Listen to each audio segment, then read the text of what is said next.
Hello, this is retired Marine Colonel Walt Ford, editor, Leatherneck magazine. I'm here to talk to you a little bit about our digital edition for October. First, I want to bring you up to speed. We've changed the format of our digital magazine. We've tried to make it much more easy to navigate through, plus provide us the opportunities to add more easily additional content like videos, audio, and certainly photo slideshows, which we've been using in the past. Look for those little icons that says Leatherneck on the web, and you can click on that and you'll see more content.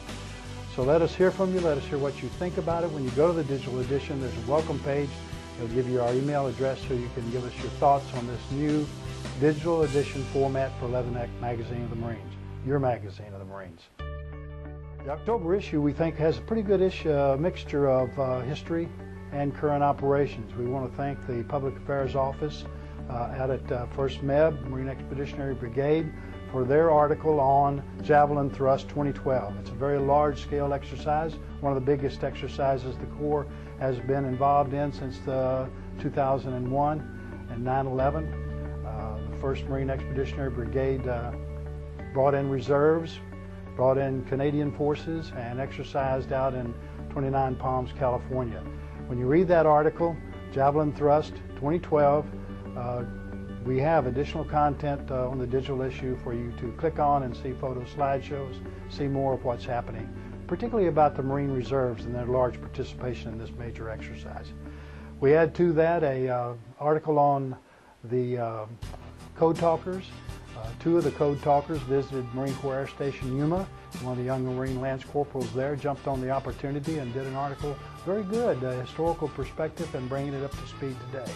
These Code Talkers actually got on today's radios and sent fire missions and intelligence reports over the radio in their code, their Navajo code, their Navajo language, so these young Marines could hear and see what's going on. That's organizing something like this is a real tribute to the Marine staff NCOs who are providing the opportunities for the young Marines to learn from yesterday's Marines. So it's a Code Talker article in this October issue. Looking at the history side, we have a story by Colonel Dave Severance. Some of you may know that name. He was the Easy Company 2nd Battalion 28th Marines commander who sent the patrol to the top of Mount Suribachi on the 23rd of February. But he was a Marine Raider, a Marine Paramarine, a paratrooper before that. And he's got an article called Dr. Chocolate. And this PhD came to the Paramarines and did some tests on those Marines with a 1-bar, 1-meal ration, very light, to lighten the load for our Marine Raiders and paratroopers in World War II. It's a good article, kind of whimsical, but I think you'll enjoy it. Then I guess the best historical feature is one on Pete Ortiz. Now that Marine may not be well known to most of you watching this video, but he should be. So read this article by Laura Holman Lacey. It's a very good article, and it talks about Pete Ortiz, who was a Marine seconded to the OSS in World War II in Europe. Union II was a big exercise. Now this particular Marine was a POW twice. He was a French Foreign Legionnaire. He was a race car driver. He was an iconic Marine, one like you'll never see again. And we're pleased that we're able to present this to you. It's foreshadowing the publication of a book on the life of Pete Ortiz by the author Laura Holman Lacey. And you may recall she wrote the book Stay Off the Skyline. She's the historian for the 6th Marine Division. I think you'll like that. We have a lot more to offer to you. We certainly present this month's update on what's going on in Afghanistan. There's still a war going on. There's still Marines fighting and dying, and they're still working really hard to transition the forces and the operations to the Afghans. So read War on Terror this month for our perspective on what's going on out there.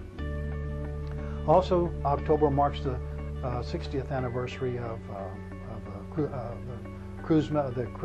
missile crisis, Gitmo, and the Cuban Missile Crisis. So we've got an article in there by a young Marine who was there, and he kept pictures from them. So you'll see some original pictures and a good story on Gitmo and the missile crisis of 1962. So anyway, let us hear from you about this.